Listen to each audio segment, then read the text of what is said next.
এই কোরআন যারা মুখস্থ করে তাদেরকে বলা হয় হাফেজ। কয়েক কটা দেহ মাটি খেতে পারে না। এক নাম্বার হলো নবীদের দেহ মোবারক মাটি খেতে পারে না।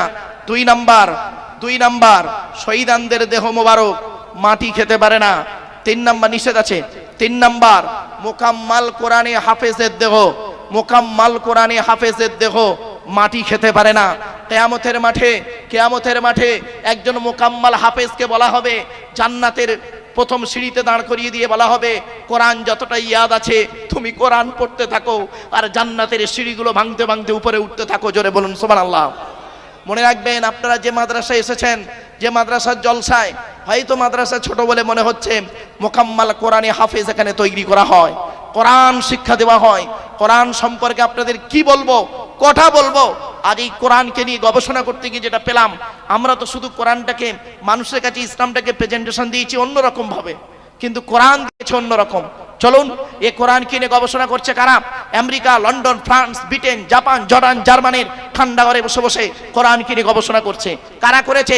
Humphry Davy, Michael Faraday, Einstein, Isaac Newton, doctor Maurice Bucaille, mister Cook, mister জাবেরিন, mister Campbell, Rajaram Mohan Roy, Ishwarchandra Vidyasagar, Rabindranath Tagore, Acharya Jagadish Chandra Bose, Francis Drake, Williams কিতমুর, উইলিয়ামস হার্ভে, টমাস, এরা কোরআনকে নিয়ে গবেষণা করলো। আর আমরা কিন্তু এই কোরআনটাকে নিয়ে গবেষণা করতে পারলাম না। মনে রাখবেন, এই পশ্চিম বাংলার জমিনে এই কোরআনকে যদি বেইজ্জতি করতে হয়, এই মুসলমানের বাচ্চা, বেশিরভাগ মুসলমানের বাচ্চা, সকলে নয়, বেশিরভাগ মুসলমানের বাচ্চা এই কোরআনকে বেইজ্জতি করেছে। আমি দুটো উদাহরণ দিচ্ছি, মিলিয়ে নিন তো দেখি। এই কোরআন যাদের বাড়িতে আছে, ঘুঁটের মাচায় সামসেটে আলমারির ভেতরে ঢুকিয়ে রেখেছে। কোরআনের গেলাপে কয়েক কুইন্টাল ময়লা পড়ে, মাকড়সা জাল বনে, টিকটিকি ডিম পাড়ে, আরশোলা পায়খানা ফেরে, বছরে একবার কোরআনটা মা বোনটা পারে সবে বরাতের রাতে। আর বাড়ির ভিতরে টিভি, টেলিভিশন, সিডিটা সুন্দর করে আলমারি সোজা করে রেখে দিয়েছে। স্ক্রিনটা, টিভির স্ক্রিনে প্রতিদিন মোছে, কারণ নায়ক নায়িকার দেখতে খারাপ লাগবে, যাতে করে পরিষ্কার ছবিটা আসে।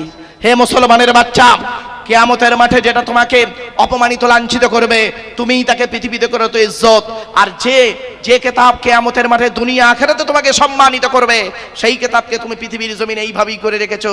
তুমি আবার বলো আমি একজন মুসলিম। বিবেককে প্রশ্ন করো। আরেকটা এগিয়ে যাচ্ছি, দ্বিতীয় এক্সাম্পল।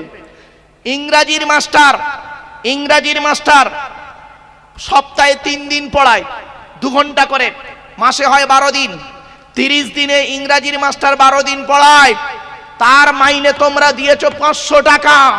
ঠিক না বে ঠিক?